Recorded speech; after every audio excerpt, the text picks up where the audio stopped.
And we're live. Welcome, friends. Happy Sunday. Happy Father's Day. And the cat's in the cradle with the silver spoon.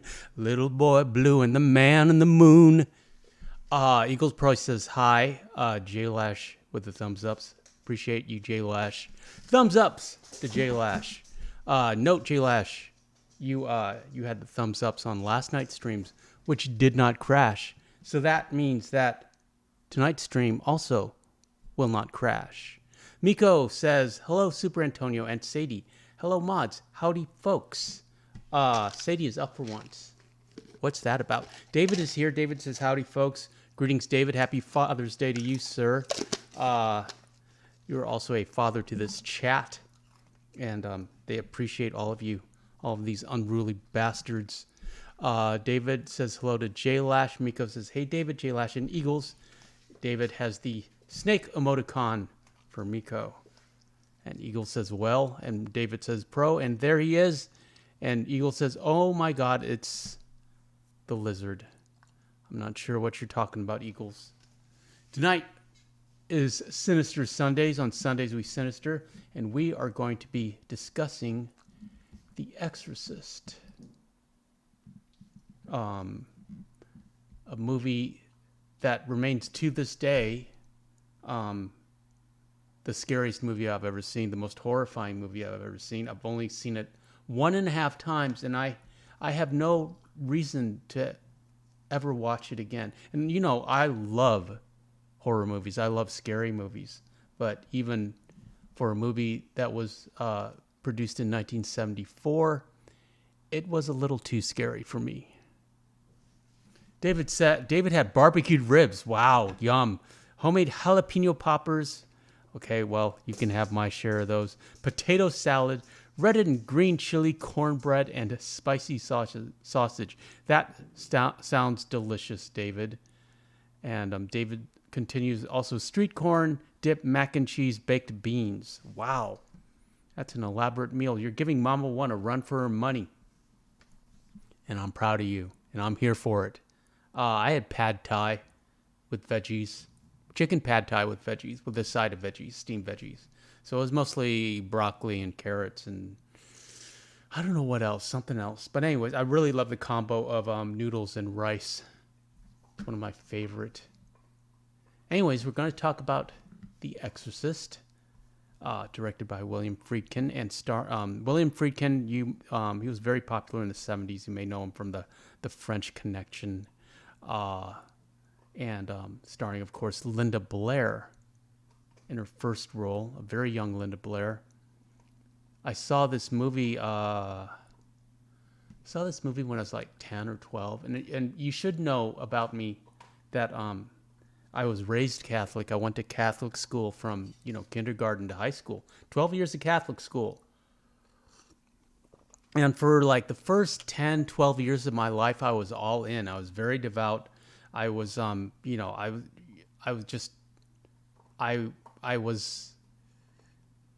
I was a member of the faith in the church. And when I saw this movie, I had no idea what demonic possession was. I'd never even heard of it. It wasn't something that was discussed in Catholic school. Um, and the first time I saw it at age 10, I turned the TV off. I couldn't continue. It was just too scary. And and back then, of course, I still, it's like horror movies has been one of my first loves. Frankenstein, was mostly the Universal horror movies, which aren't really scary. It's like Creature from the Black Lagoon, Frankenstein, The Invisible Man. I loved old movies, Hammer horror movies, Dracula with Christopher Lee. So that was my level of horror. But like this, this is different. It's Catholic horror, it's religious horror, it's demonic.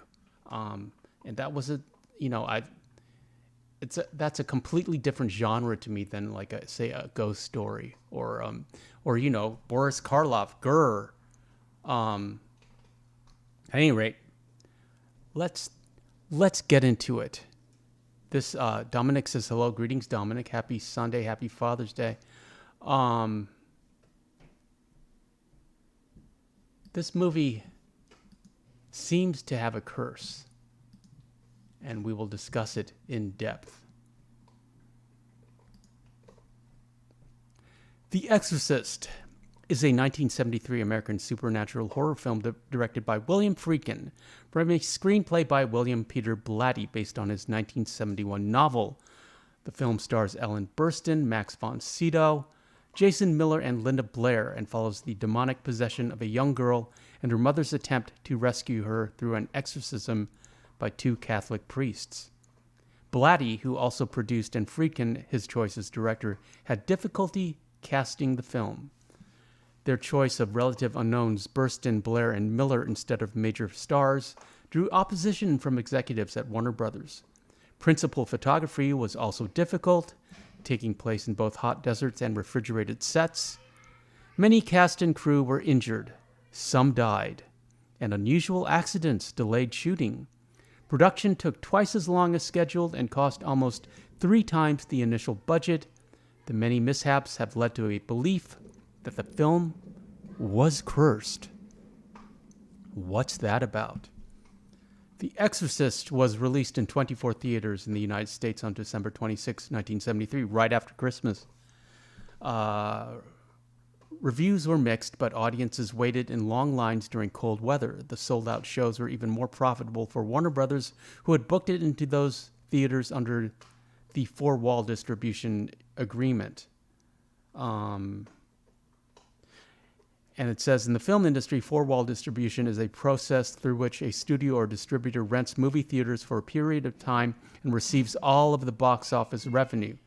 So, they get 100% of the gate, and then the theater makes their profit off popcorn and Diet Cokes. The first time a major studio had done that, some viewers suffered adverse physical reactions, fainting or vomiting to shocking scenes, such as a realistic cerebral angiography. Many children were allowed to see it, leading to charges that the MPAA had accommodated the studio by giving the film an R rating instead of an X. I shouldn't have seen this movie at age 10. To ensure the troubled production its commercial success, several cities attempted to ban it outright or prevent children from attending. I agree with that.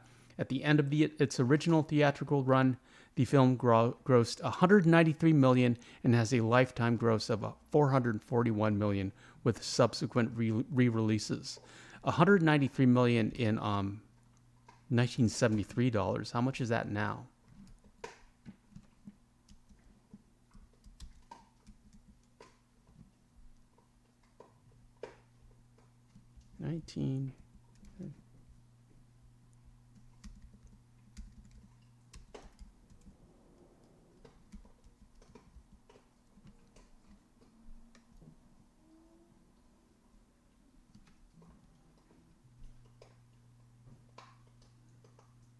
So it's about 7 times more. So it's almost, it's almost 1.4 billion.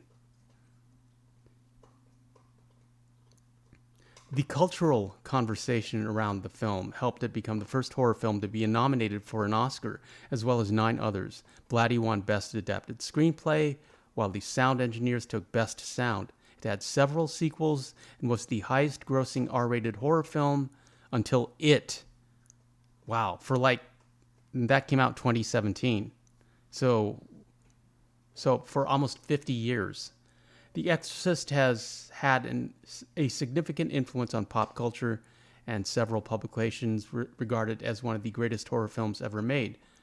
In 2010, the Library of Congress selected the film for preservation in the United States National Film Registry as being, quote, culturally, historically, or aesthetically significant. I agree.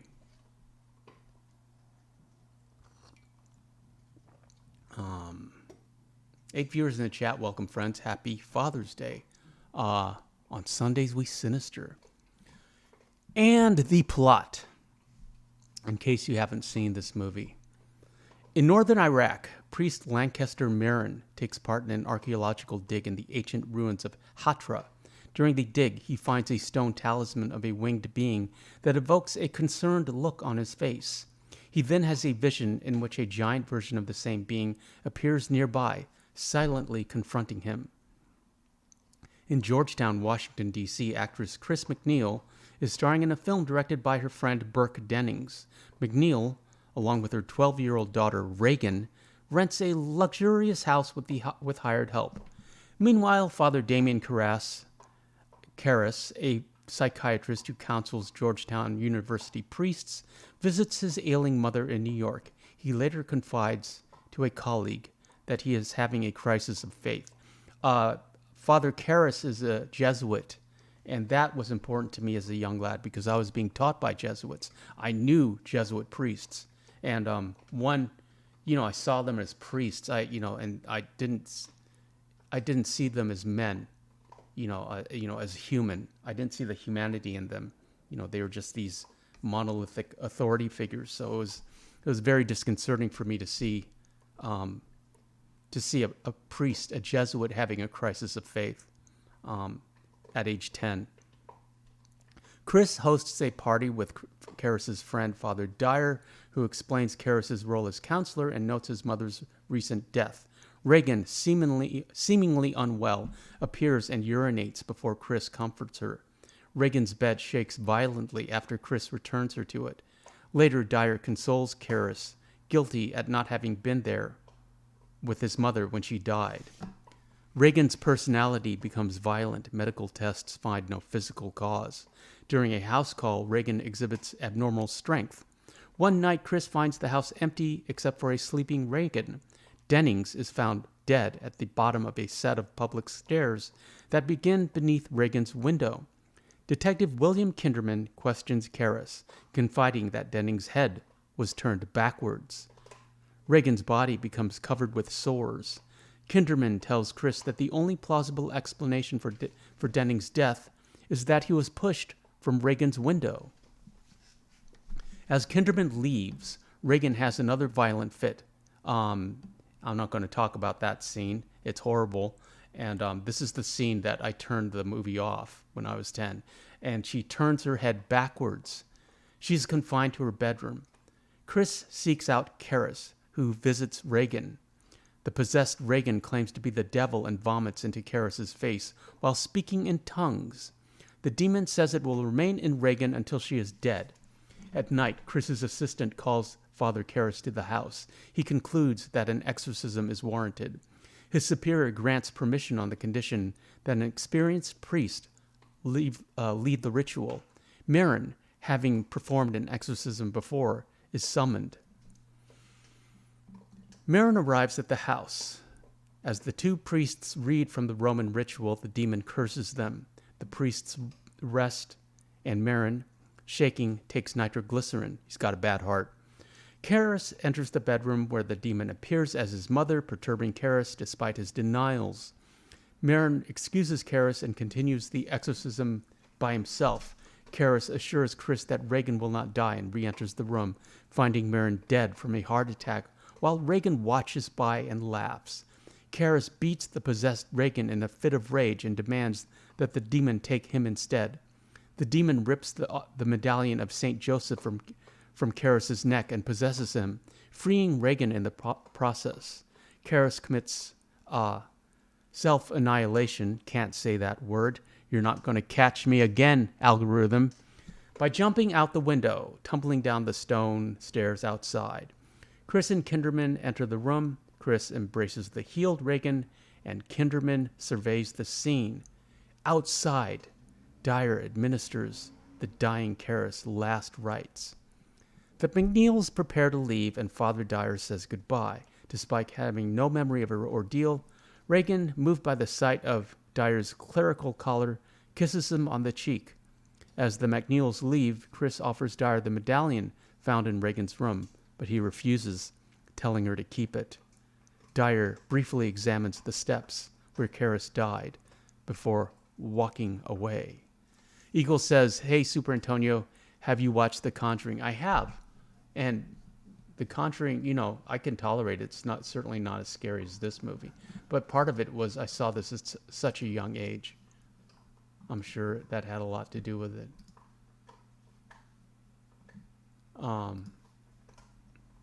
And I saw it.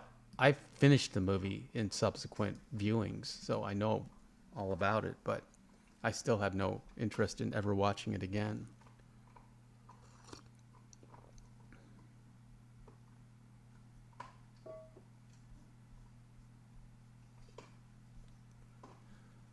Okay, we're one ahead on the slides.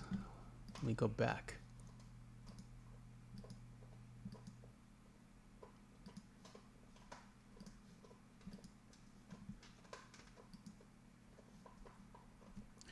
And then Serena was asking if The Exorcist was based on a true event, and yes, it is. Aspects of Blatty's novel were inspired by the 1949 exorcism performed by Jesuit priest William S. Bowdern.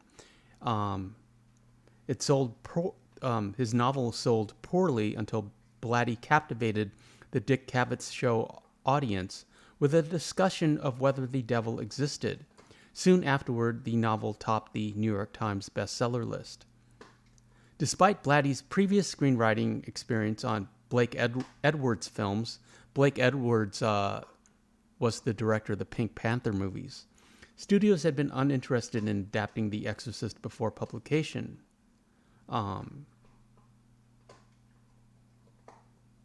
Lou Grade made a modest offer for the rights that Blatty said later he would have accepted due to his difficult financial circumstances, but for his requirement that he produce. Shirley MacLaine, a friend of Blatty's, had been interested, but wanted someone other than Blatty to produce. A later agreement to co-produce with Paul Monash, producer of Butch Cassidy and the Sundance Kid, collapsed over script differences and Blatty's discovery that Monash was trying to wrest control of the film. Moving on to writing.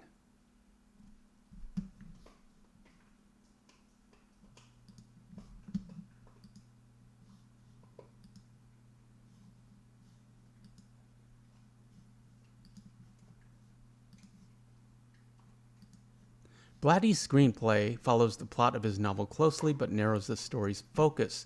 Subplots like the desecration of the churches and the subsequent relationship that develops between Karras and Kinderman, Karras' efforts to convince the church bureaucracy to approve the exorcism, and the ongoing medical investigations of Reagan's condition are less prominent in the film, as are the supporting characters, including Chris's household staff, Dennings, and Reagan's father.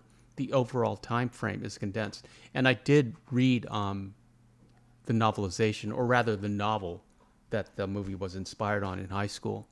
Some scenes, particularly those with sexual content, were toned down for the film adaptation, since an actress of approximately Reagan's age was expected to be cast. The scene where I turned off the movie in the book was more prolonged and explicit. The film also excludes the possessed Reagan's constant diarrhea, giving her room a strong foul odor. Blatty also made the screenplay unambiguous about Reagan's condition. In his novel, every symptom and behavior she exhibits that might indicate possession is counterbalanced with a reference to an actual case where the same phenomena were found to have natural scientific causes. Aside from Karras's initial professional skepticism, that perspective is absent from the film. For casting, the lead roles, particularly Regan, were not easily cast. Although many major stars of the era were considered for them, Blatty and Friedkin ultimately went with lesser-known actors, to the studio's consternation. Jack Nicholson was considered for Karras. That would have been great. And Paul Newman was interested before Blatty hired Stacy Keach.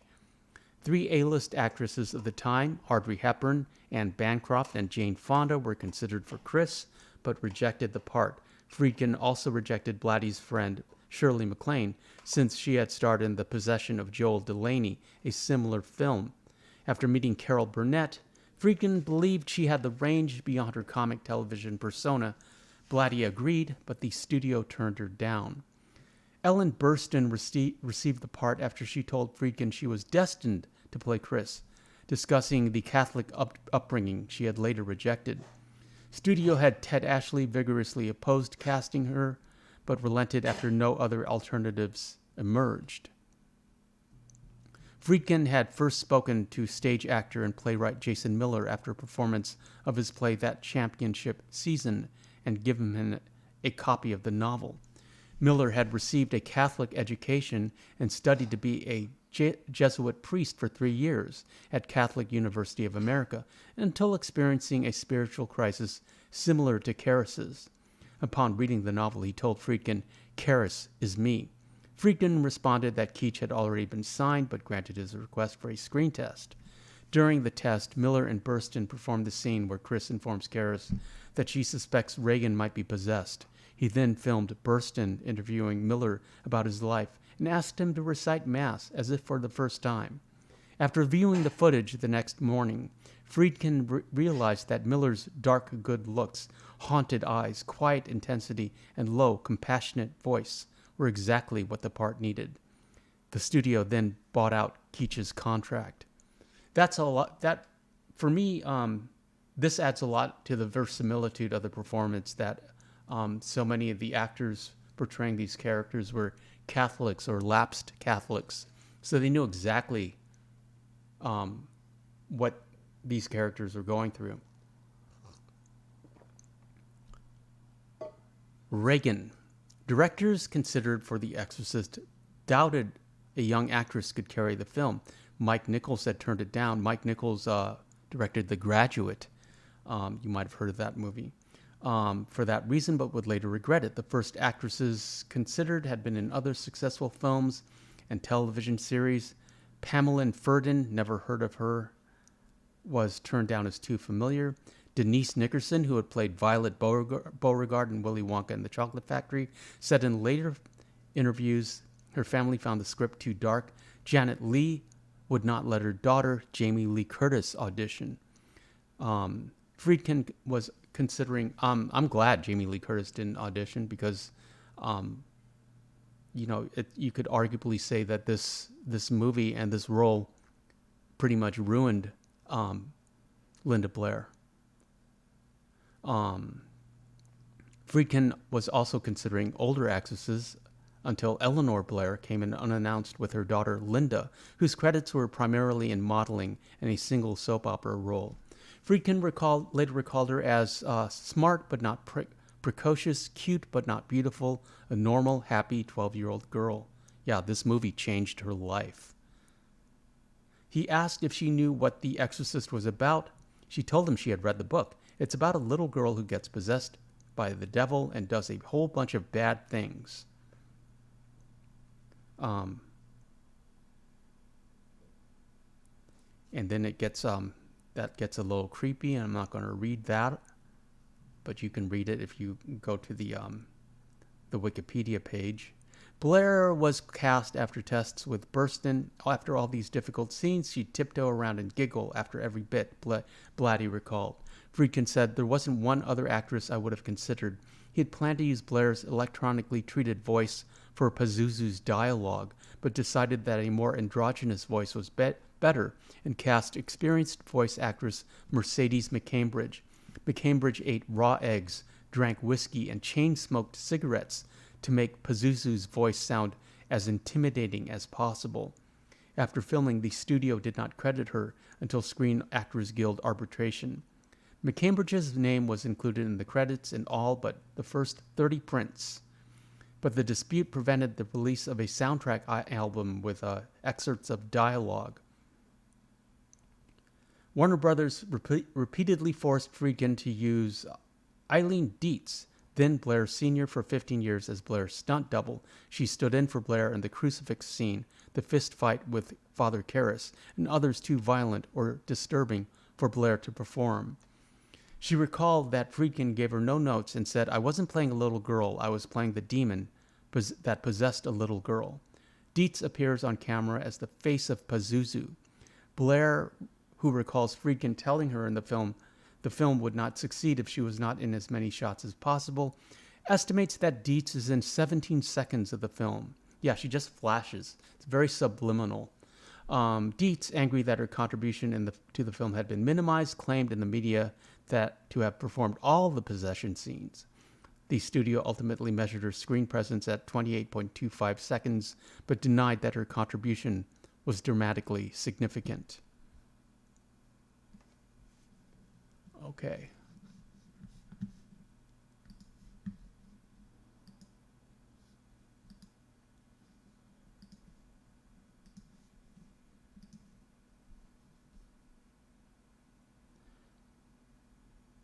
Let's see. We can talk about direction. Crew members found Friedkin difficult to work with. On the first day of shooting, he had a wall removed to create space for a dolly to back the scene up, from a shot of bacon frying, then sent the prop master to look for preservative-free bacon, difficult to find at the time, since he did not like the way it curled. Another crew member recalled returning after 3 days of sick leave to find Friedkin still shooting the same scene. Dietz recalled the main delay being reshoots, even of scenes that had been difficult to stage and film the first time, such as Reagan's bed shaking. People were literally placing bets on what he would reshoot next. He also fired and rehired crew regularly. One crew member recalls seeing Friedkin shake hands warmly with someone, and then seconds later tell a second person to get this guy out of here, earning him the nickname Wacky Willie. Filming and locations. Can move on from that.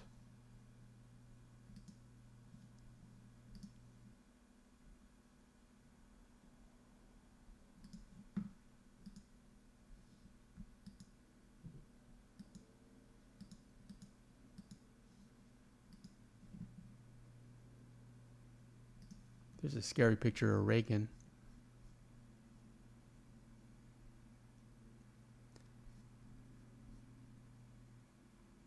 Father Maron's arrival scene. Father Maron's arrival scene was filmed on Max von Sydow's first day on set. The scene where he steps out of a cab and stands in front of the McNeil residence, silhouetted in a misty street lamp's glow and staring up at a beam of light from the bedroom window, is one of the most famous scenes in the movie, used for film posters and home media release covers. It was inspired by René Magritte's 1954 painting Empire of Light. Friedkin wanted to evoke visually the language Blatty used in the novel for this scene, likening Maron to a melancholy traveler frozen in time, standing next to a streetlight in the fog when he gets out of the cab. He gave the crew a full day to light the scene, using mainly arc lights and triple-mounted troopers, and boosting the brightness of the existing street lamps.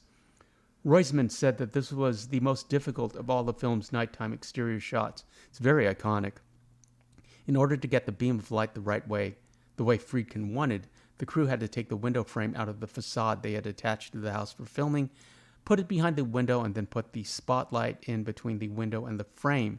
As they were shooting, Roisman said the wind picked up, making it hard to hold the fog effect.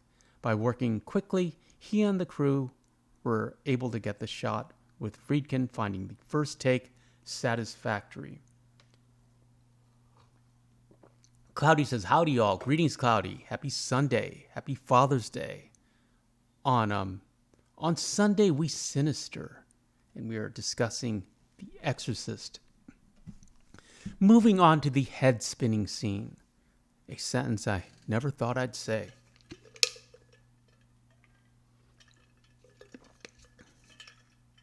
The scenes where the possessed Reagan's head rotates so she appears to be looking directly backwards drew notice from audiences and critics.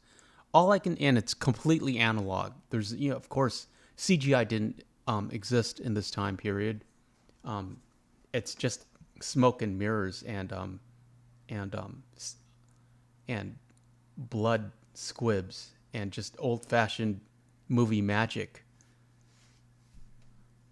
All I can tell you is that the way you think I did it is not the way we did it, Friedkin told Castle of Frankenstein at the time. Like the film's other special effects, it was performed live. A life-sized animated dummy of Reagan was built. Critic Mark Kermode says the scene's impact results from the audience not expecting it so soon after the crucifix scene. He believes its recurrence during the exorcism was added on set, since it is neither in the novel nor the screenplay. Blatty had argued against it, telling Friedkin, "Supernatural doesn't mean impossible." Friedkin inserted a shot of Karras, suggesting the scene might just be a hallucination. When audiences reacted strongly, Blatty said, Friedkin proved me an idiot once again. Special effects supervisor Marcel Vercouter built the latex dummy with help from makeup artist Dick Smith. They tested its realism by putting it in the front seat of a taxicab, and when enough people were looking, turning the head. It was so realistic that Blair felt uncomfortable in its presence. They had given the dummy's face capability to move and speak, adding a condom so that its throat would bulge. A tube was added for simulated breathing, which produced the requisite clouds of vapor. And there's a spider walk scene where that's also very scary, but which has been done a lot in subsequent movies where they used a contortionist. Let's see if we can find a picture of that. Or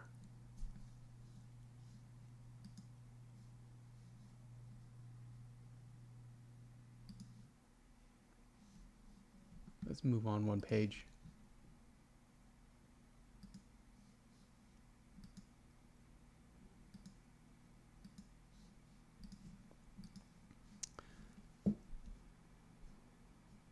The spider walk scene. Stunt woman Anne Miles performed the spider walk scene after 2 weeks of practice.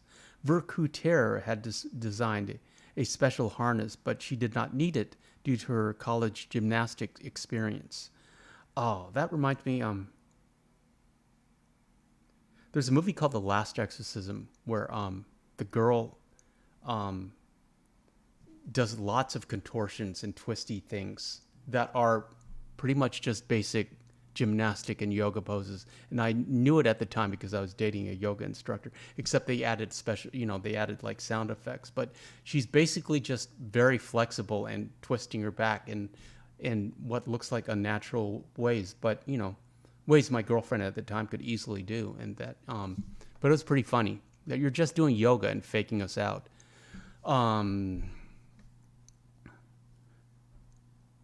Let's see. Moving on. Oh, Anne Miles was not credited. Websites devoted to the film in the early 21st century gave credit to Sylvia Hagar until after the 2000 re-release. The confusion may have arisen from Vercouter's website, where he credited her and described the harness he had designed. He said the scene was cut because the harness could not be erased in post-production.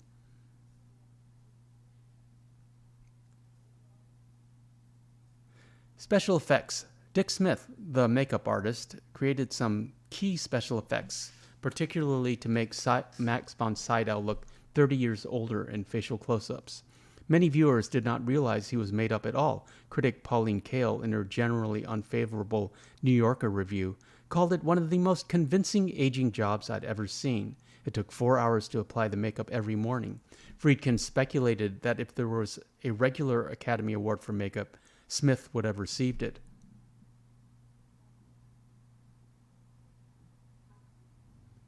Talking more about possessed Reagan.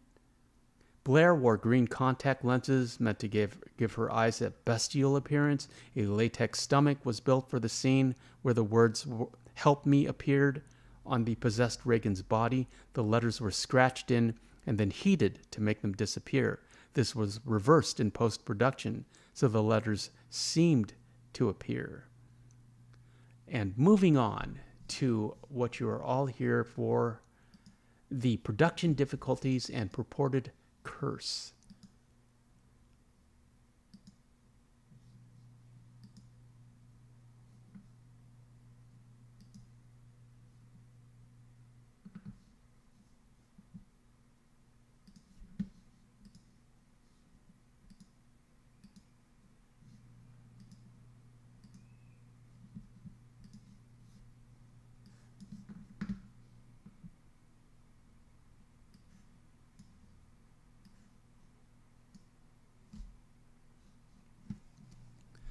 Due to production problems and accidents on set, The Exorcist, originally scheduled for 85 days of principal photography, took over 200 days to wrap. The film went from $2.5 million, $13.8 million in 2023 over budget, ultimately costing the studio $12 million, $66.3 million in 2023. Early on, shooting was delayed 6 weeks after a bird flew into a circuit breaker on the house sets, starting a fire that destroyed all of them except for Reagan's room. Later, another set was severely damaged by the sprinkler system. The 10-foot statue of Pazuzu was shipped to Hong Kong instead of Iraq, causing a 2-week delay. Injuries to cast and crew also affected production. Burston and Blair have lasting consequences from back injuries. Burstons occurred during the scene where the possessed Reagan throws Chris backwards. The take used in the film left her unable to film for 2 weeks and on crutches for the rest of the shoot, with a fractured coccyx. It had caused her chronic problems due to inadequate early treatment. Blair fractured her lower spine after being too loosely strapped to the rocking bed, a take also used in the finished film. She developed scoliosis with long-term health effects, as well as a lifelong aversion to cold from all her time in the refrigerated bedroom set wearing only a nightgown and long underwear. A carpenter cut off his thumb, and a lighting technician lost a toe in different accidents. Yeah, they no CGI at the time, so if you wanted to have cold breath, they had to refrigerate the set and actually do it, and actually show. But, it's very impressive. But these days, they would just CGI that in. 10 viewers in the chat. Welcome, friends. Appreciate you being here. Happy Sunday. Happy Father's Day. Other people connected with the film or their family members died. McGowan, a week after completing his scenes as Dennings, Mallory also died, like her character, before the film was finished. Deaths among the crew or those close to them included the night watchman, the operator of the refrigeration system for Reagan's room, and an assistant cameraman's newborn. Blair's grandfather died during the first week of production, and von Sydow had to return to Sweden after his first day of shooting when his brother died, further delaying shooting. One of Miller's sons nearly died when a motorcycle struck him. Several years after the film's release, Paul Bateson, the technician in the angiography scene, was convicted of murdering journalist Addison Verrill. In 2015, Hatra, the World Heritage Site where the prologue was shot, was damaged by ISIL militants. Friedkin believed there might have been some supernatural interference. "I'm not a convert to the occult," he told the horror film magazine Castle of Frankenstein, "but after all I've seen on this film, I definitely believe in demonic possession. We were plagued by some strange and sinister things from the beginning." Vercouter said he felt, "I was playing around with something I shouldn't be playing around with." To mollify the crew, Friedkin asked Father Birmingham, the film's technical advisor, to perform an exorcism on the set. Birmingham instead blessed the cast and crew, believing that an actual exorcism would only make the cast more anxious. Mama One and Papa One are here. Greetings, Mama One. And happy Father's Day to you, Papa One. Appreciate you being here, friends. On Sundays, we Sinister. Got here just in time for the curse. British film historian Sarah Crowther believes the stories of the curse were disseminated by the studio, likening it to horror producer William Castle's elaborate marketing gimmicks. She believes most of the aspects of the curse are really just the result of Friedkin's driving, relentless production. Blatty agreed, telling Kermode that Friedkin had started the curse story with an interview during production in which he blamed devils for the film's many delays. If you shoot something for a year, Blatty said, people are going to get hurt. People are going to die. Blair told Kermode that stories of the supposed curse circulated because viewers chose to see a scary film, and they wanted to believe all those rumors because it helped the whole process. In 2000, Blatty joked, there is no Exorcist curse. I am the Exorcist curse, when asked if the death of Blair's pet mouse was related to it. And I wanted to talk about the alleged subliminal imagery because that was also fascinating, because I believe in that as well. If I can find it.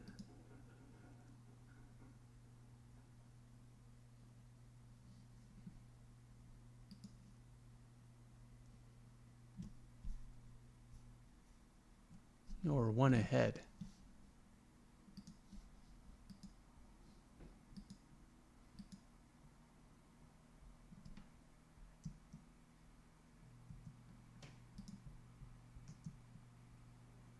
Bear with me, I found a way to preview this. Okay, where are we? Alleged subliminal imagery. Wilson Byron Key devoted a chapter in his film to the film in his book Media Sexploitation, alleging the repeated use of subliminal and semi-subliminal imagery and sound effects. In addition to the Pazuzu face, he claimed that the safety padding on the bedpost was shaped to cast phallic shadows on the wall, and that a skull face is superimposed into one of Father Merrin's breath clouds.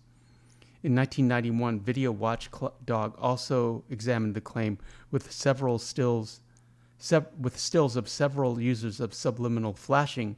I saw subliminal cuts in a number of films before I ever put them in The Exorcist, Friedkin told the authors, and I thought it was a very effective storytelling device. The subliminal ending in The Exorcist was done for dramatic effect, to create, achieve, and sustain a kind of dreamlike state. In a 1999 interview, Blatty said, there are no subliminal images. If you can see it, it's not subliminal. It's totally subliminal. They've got like flashes of Pazuzu, very scary. Those are the ones that, I would like point out that seem obvious. David's around here somewhere, Mama.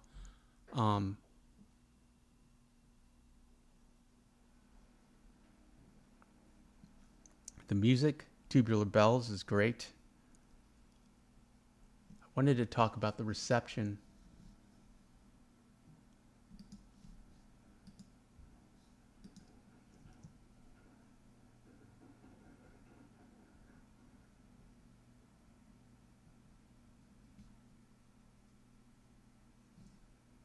The initial critic.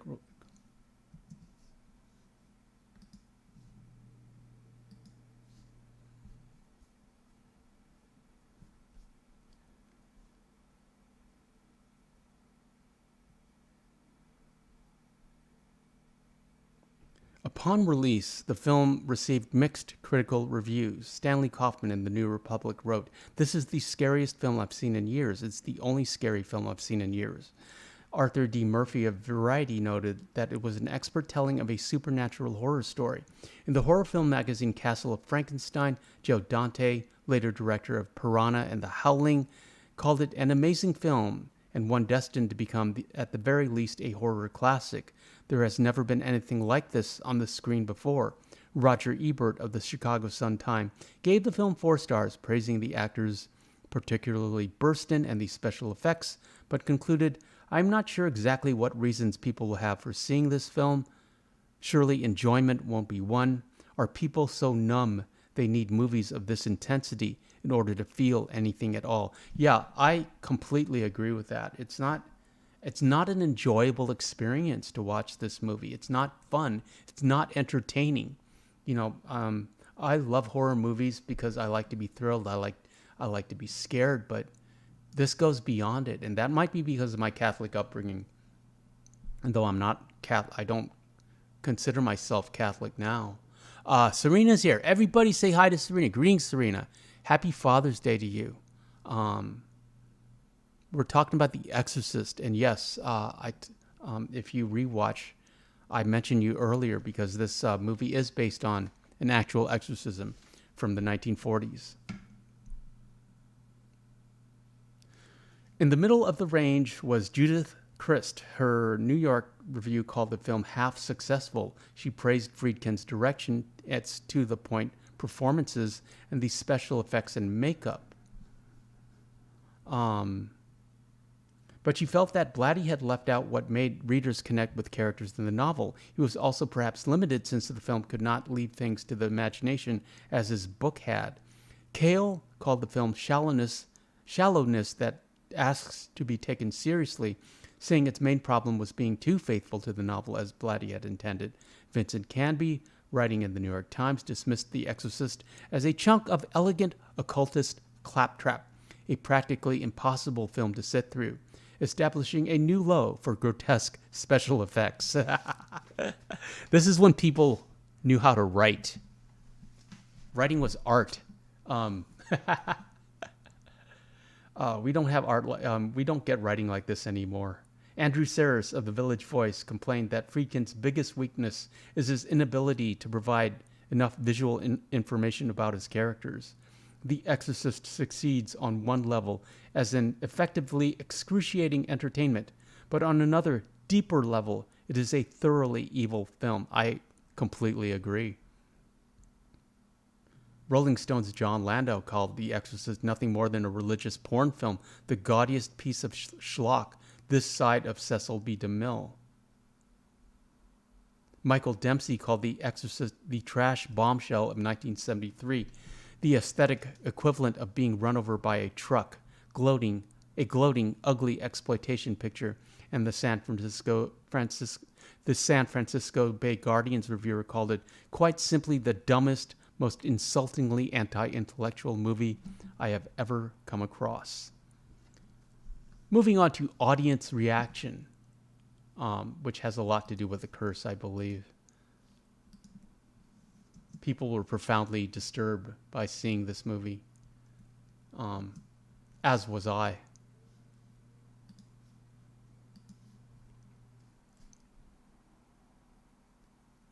To quote a quote from Newsweek on December 26, a movie called The Exorcist opened in theaters across the country, and since then all hell has broken loose. Audience members screamed and fled the theater during the sneak preview. When it was over, studio head John Calley and the other executives were stunned, but they noticed that everyone who saw it was still outside the theater talking about it. They believed the film was brilliant, but did not know how to market it, and decided on the limited early release after Christmas. Burston recalled watching viewers in Montreal lining up at 4 a.m. in frigid weather on television the morning of the film opened. Despite its mixed reviews and the controversies over its content and viewer reaction, The Exorcist was a runaway hit. In New York City, patrons endured 6-degree Fahrenheit, that's negative 14 in Celsius, cold, rain, and sleet, in long lines during a normally slow time of the year for movies to buy tickets, even after having seen it once. Crowds outside theaters sometimes rioted. The New York Times asked some of those in line what drew them there. Those who had read the novel accounted for about a third. They wanted to see if the film could realistically depict some of the scenes in the book. Another wanted to be part of the madness. Quote, a repeat viewer told the newspaper that the film was, quote, better than Psycho, making him feel contaminated. Reports of strong audience reactions were widespread. Many viewers fainted. A woman was said to have miscarried during a show. One man was carried out in a stretcher after 20 minutes. Nausea was frequent. A cinephast Cinefantastique reviewer recalled how the vomit in the bathroom blocked access to the sinks. "We have a plumber practically living here now," said the manager of Toronto's University Theatre. Viewers seemed particularly disturbed by the crucifix scene. That's the scene that I turned off the movie, and did not return to it until I was like 16 or 17, when I finally actually watched it all the way through. Some theaters arranged for ambulances to be on call. Many audience members found the angiography to be the film's most unsettling scene. Some Catholic viewers, particularly those who had lapsed in their faith, but also including some priests, experienced spiritual crises. Many parishioners reported callers inquiring about having an exorcism performed. The Reverend Richard Woods, a professor at Loyola of Chicago, said most of his calls were from lapsed Catholics for whom the film resurfaced their religious education prior to the Vatican II. "It stirs up memories of all those descriptions of hell that you got from nuns." In 1975, the Journal of Nervous and Mental Disease published a paper by a psychiatrist documenting 4 cases of cinematic neurosis triggered by the film. In all, he believed scenes depicting Reagan's possession had surfaced a latent condition. He recommended physicians view the movie with the patient to help identify the sources of their trauma. Other external causes were suggested. One writer at Castle of Frankenstein took note of Reagan's pride in the movie's sound, which theaters played at maximum volume, and wondered if its low frequencies had induced or amplified patrons' anxiety. That could absolutely be true. They use a low frequency. The CIA and the U.S. military, Papa One, use low frequencies for crowd control.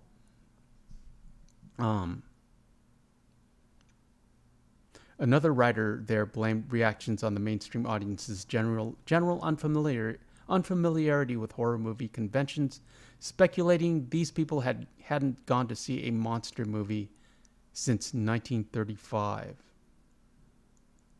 And the religious response. "One of the best things that could happen is if the Pope denounces it," Friedkin said. The crucifix scenes and others involved material sacrilegious to Catholics. Yeah, that was part of it for me as a 10-year-old devout Catholic going to Catholic school, as I'd never seen scenes of blasphemy and sacrilege, and they were absolutely horrifying to me. Officially, the church, whose influence over film content had declined following the demise of the Hays Office and the associated production code a few years earlier, had bemoaned Warner Brothers' choice of release date. Yeah, one day after Christmas.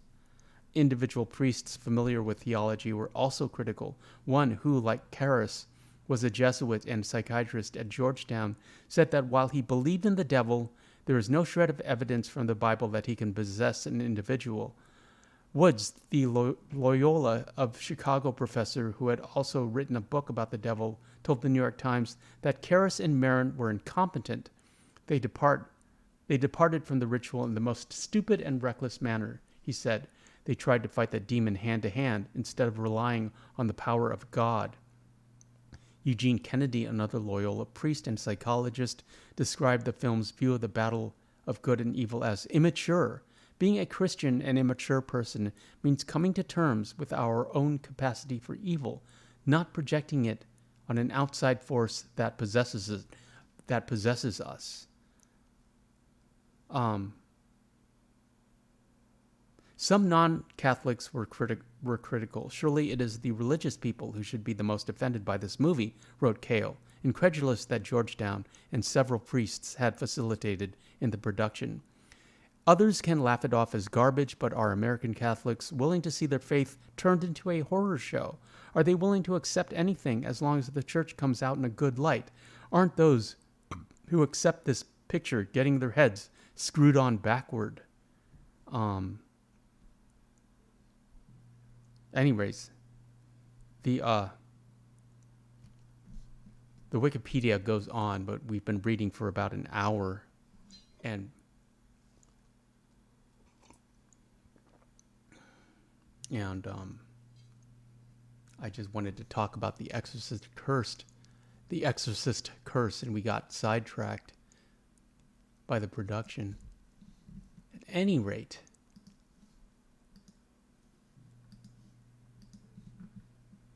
I saw this movie as a young lad, a young Catholic lad. I went to 12 years of Catholic school. And I would say for the first 10, maybe 12, from like age 0 to 10 or 11, I was completely all in.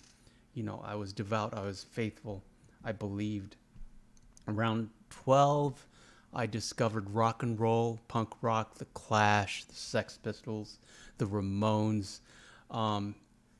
You could say I sold my soul to rock and roll, but that you can't really sell your soul because it doesn't belong to you. It belongs to God. What's that about? Girlfriends have described me as spiritual, but I hate that term.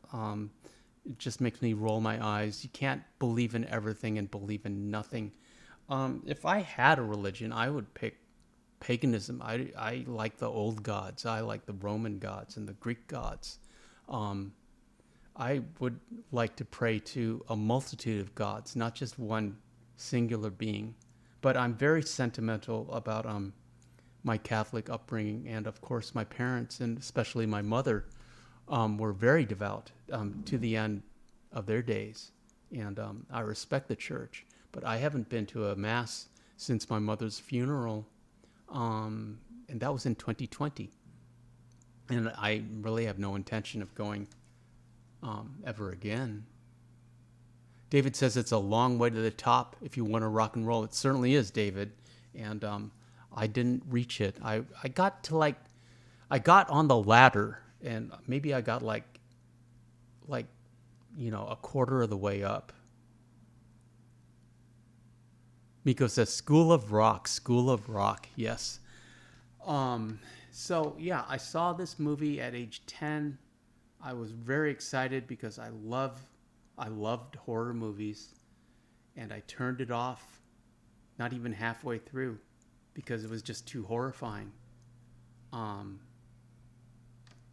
But it's interesting to me that it is so easy to believe in the devil and demonic possession, but it's almost impossible for the same people to believe in God or angels, because to me, if you believe in one, you have to believe in the other. It makes sense to me. There's darkness and there's light. There's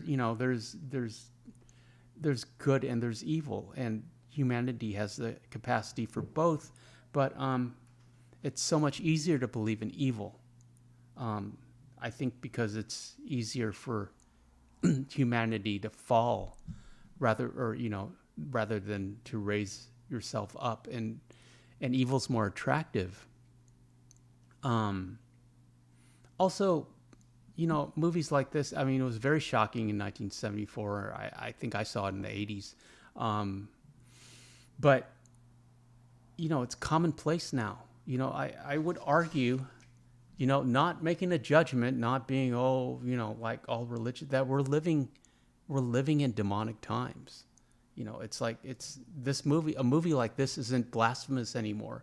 It's normal. There are demonic references in pop culture and music, in movies, of course, like the Conjuring films that were mentioned earlier. Those aren't ghost stories. Those are hauntings by a demon. It's like ghosts aren't scary enough. You have to be haunted by a demon now. And then, I'm thinking of Sabrina, the Teenage Witch, where they praise Satan. Like Satan is referenced all the time in that series, and I love that series. Kieran Shipley, she's a cutie. But it's just, I find it fascinating. Satanism is a protected religion in some states now. What's that about?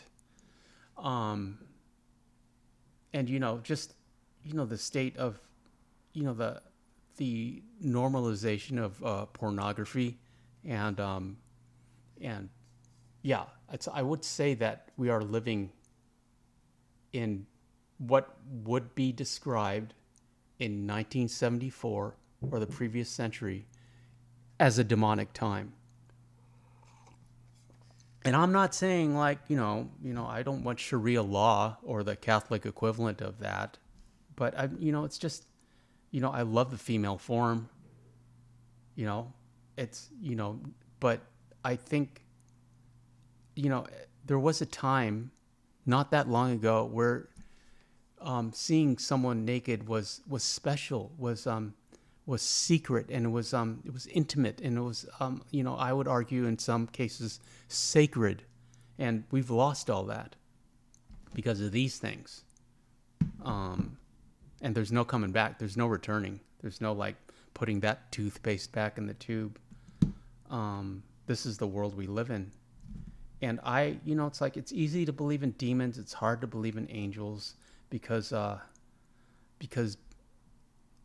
it's so much easier to slide down than to pull yourself up. It's so much easier to be bad than to be good.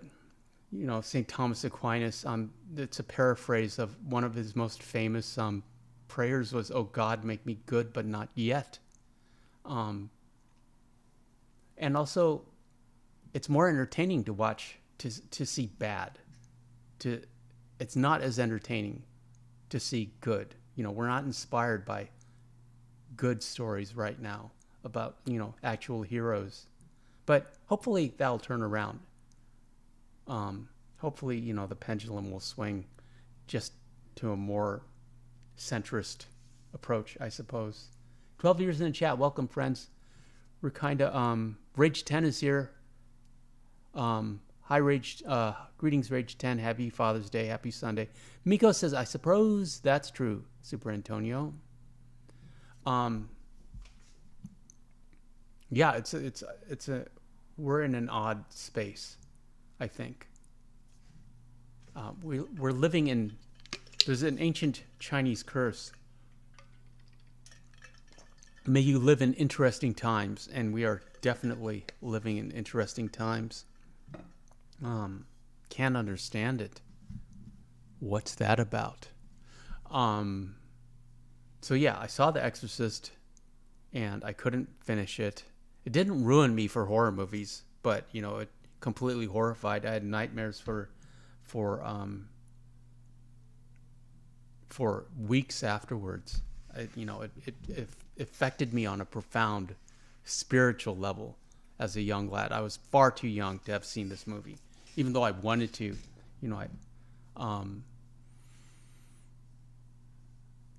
Mama one says, "Can we keep going so I can see Sadie?" LOL. Yeah, she's in her crate. She didn't want to talk about The Exorcist. That movie's too scary for her. She's not allowed to see that one bit. Hup, hup.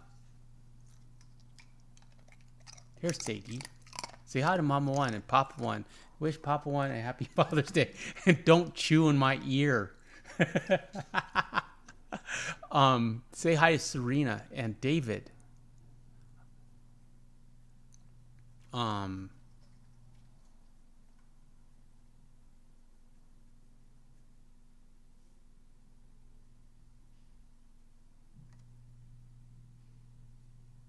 David says, "Okay, gals and guys, my daughters want to do something.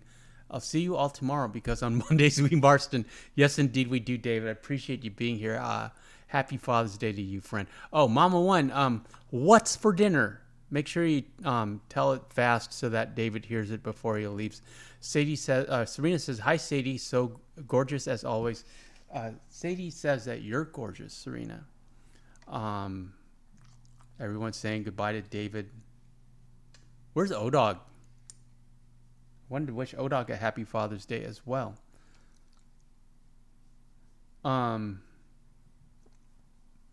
Yeah, we live in interesting times. And I just wanted to point out that if you believe in the devil, you have to believe in angels. You just have to. But, it's like, I can remember two TV shows, Touched by an Angel and Highway to Heaven, that were very popular in the 80s. with Reagan and stuff. But we don't have any kind of equivalent to that now. It's just all evil, or not evil. It's just all dark.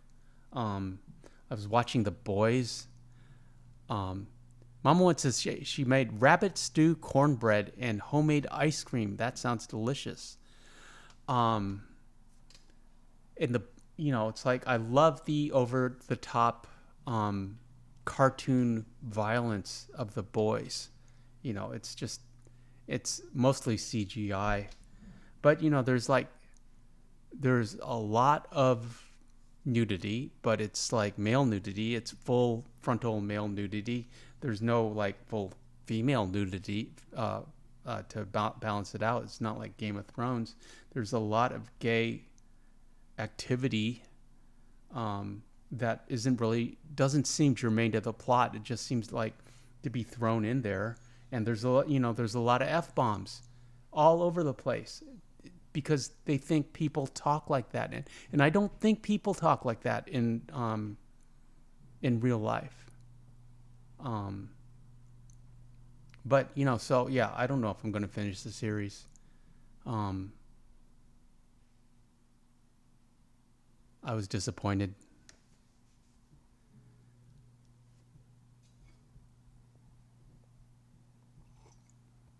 A rabbit stew. Have I had rabbit? I'm sure I have.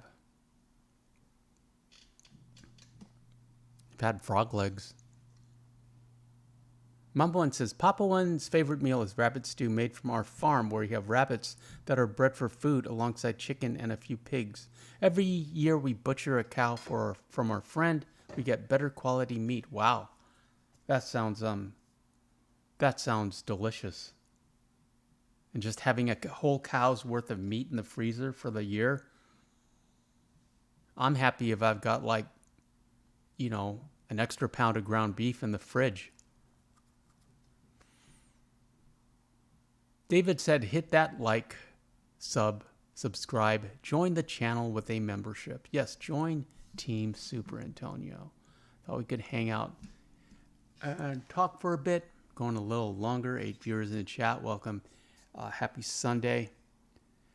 We shall be doing another Sinister Sunday on Wednesday. I love Geralt. I love The Witcher, but that series just isn't bringing in the views, and so we're going to do this series again on Wednesday because I enjoy doing them.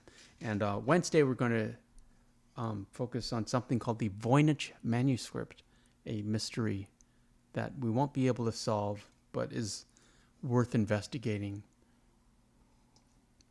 Miko asks, does the rabbit stew come with a free jacket? Pearson reference. And Mama One says, LOL, I can make the clothing, Miko. And I learned all of this when I was a child. Yeah. So that was The Exorcist. And we do seem to be living in dark, if not demonic times. It's strange how many references, if you're looking, you can find them everywhere in pop culture and advertising, in music and TV. Miko says to Mama, your place sounds awesome to live in, Mama One. It has everything you can live by and be content with. Yeah, they seem pretty self-sufficient. Homemade ice cream? Wow. I made homemade bread once. I have a bread maker. No, it's not technically homemade bread because I have a bread maker that does all the work. But I do like fresh baked bread. It even bakes it, Mama One. Anyways, at any rate, I appreciate all. O-Dog's here. Greetings, O-Dog. I'm glad you showed up. Happy Father's Day and happy Sunday to you, friend. I was just about to start our exit, but I'll hang out a little bit more and talk to O-Dog. O-Dog, I was talking about The Exorcist and how we seem to be living in demonic times now, as opposed to when this movie came out in 1974. not being judgmental about it. It's just, this is the time we live in. Mama once says, we have a lot of fun on our farm. We have hundreds of acres. My father-in-law was smart to buy the land. We even have a lake stocked with seafood. Miko says, thanks for the stream. Thank you, Miko, for being here. Appreciate you, friend. Thanks to the mods. Happy Father's Day to all. Yes, shout out to the mods. David, Serena, Mama One, Papa One, O-Dog, of course, my friend. Appreciate all of you. Yeah, O-Dog, I was talking about Sabrina the Teenage Witch, a show that I liked. It's on Netflix. I don't know if it's still going on. But it's like, that's the first one where I actually noticed that they were just like blatantly saying things like praise Satan, and they've got like a school for witches. They're like Hogwarts school, and they've got like a statue of Beelzebub. And they they talk about the Dark Master and Sabrina's the bride of the devil and all that. But it's just all out there. It's normal. They've normalized it. And Mama One says, we would be okay for a while if we had a zombie apocalypse. You just got to fortify your fences, Mama One, and you'd be fine, I'm sure.